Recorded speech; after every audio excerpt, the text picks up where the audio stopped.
પવિત્ર શ્રાવણ માસમાં ગુરુવારે આવેલ સંકટ ચતુર્થીના શુભ અવસર પર શહેરના સુપ્રસિદ્ધ અને નાના મોટા ગણેશ મંદિરોમાં વહેલી સવારથી જ ગણેશજીના દર્શન માટે ગણેશ ભક્તોની લાંબી લાઈન જોવા મળી હતી।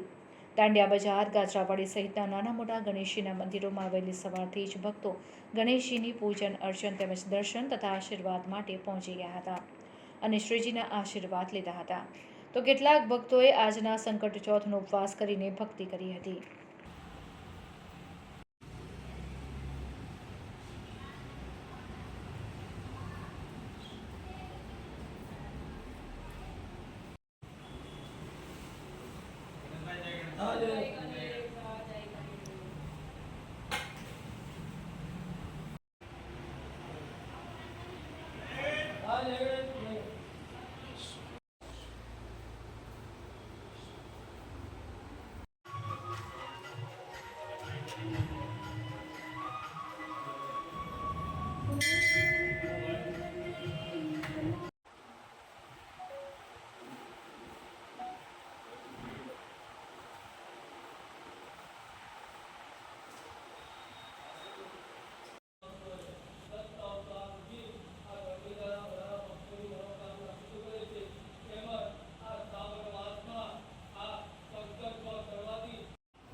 આજે તારીખ 22/7/2024 ગુરુવારે ગુરુવારે સંકટ ચોથ છે અને પાછો શ્રાવણ મહિનામાં આ સંકટ ચોથ પવિત્ર આવતી હોય આ દિવસે બધા ભક્તોને મહાપૂજા, મહાઅભિષેક, કેશર સ્નાન થયું તેમજ સાંજના 4 થી 6 કલાકે મહાઅભિષેક, મહાપૂજા કર્યા બાદ ભજન કીર્તન મહિલા દ્વારા કરવામાં રાખેલ છે, કાર્યક્રમ રાખેલ છે, જેથી દરેક પવિત્ર દર્શનનો અચૂક લાભ લેવો।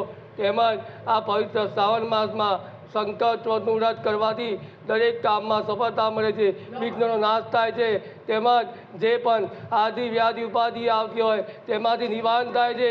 અને કહેવાય છે કલો સૂર્ય ચંદ્ર વિનાયકો, કલયુગની અંદર સૂર્યનારાયણ ભગવાન, ચંદ્ર એટલે કુળદેવી, તમારા કુળદેવી અને વિનાયક એટલે ગણપતિ તત્કાલ ફળ આપે છે, બીજો કોઈ દેવ આપી શકતો નથી। અને આજે ચંદ્રસરનો સમય રાતના 9:02 છે, એ સમયે આપણે મહાઆરતીનું આયોજન રાખ્યું છે, જેથી દરેક ભક્તોને સહકાર આપી દર્શનનો અચૂક લાભ લેવો।